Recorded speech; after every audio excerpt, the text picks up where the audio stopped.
Charming, smart, handsome, and maybe even devilish. Casanova is a word that has been associated with men who never fail to charm their way into children. It has become a character stereotype in several films, series, literature, and art in general. And how can we not be fascinated? A man who's handsome, smart, and seems to get away with everything. I am colorblind to red flags. In the Philippines, one of the most popular Wattpad stories of the 2010s is Operation Break the Casanova's Heart.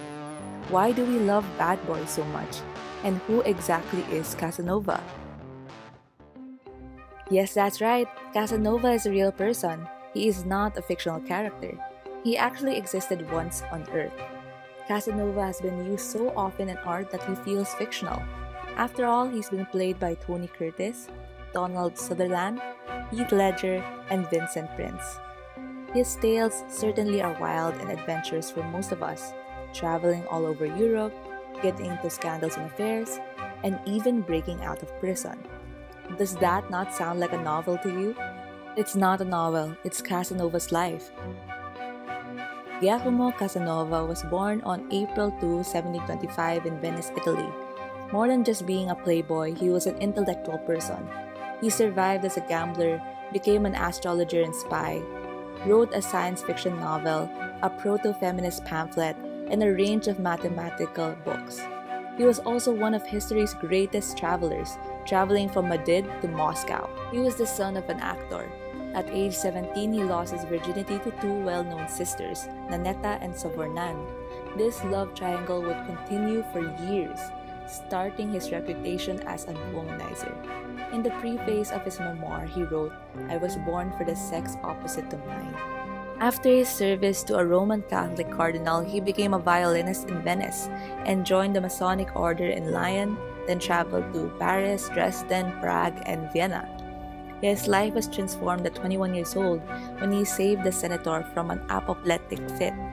The noble Don Matteo then adopted Casanova and gave him financial support, allowing him to live like a playboy aristocrat, gamble, and conduct high society affairs.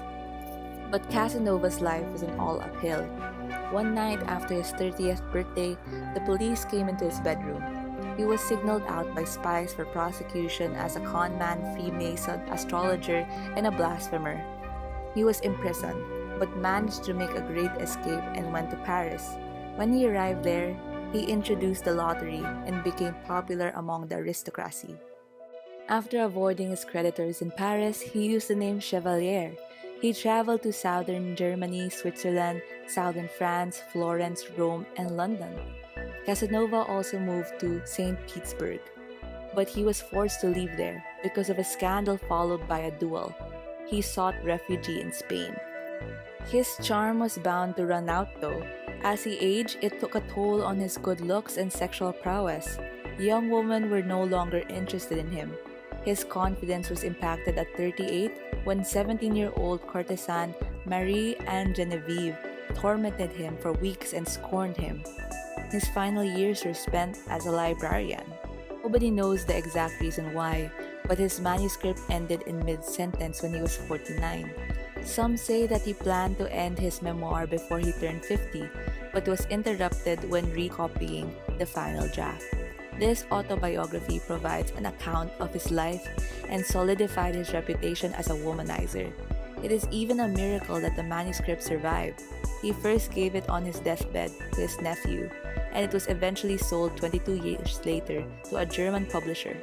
For 140 years, the Brockhaus family kept the original copy hidden, only publishing censored editions of the manuscript, which were pirated, mangled, and mistranslated.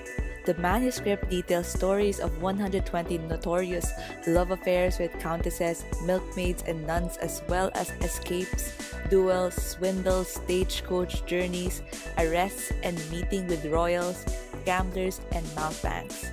His manuscript was purchased for $9.6 million in 2010, and it has been claimed as a French sacred relic. Seems like he didn't know how to sit still, did he? Casanova's life is so rich and fascinating, even without the love affairs that he had throughout his life. He may be known as the archetypal playboy, but we have to give him a little bit more credit than that. He was a great writer, one whose experiences offer a unique perspective as a European traveler.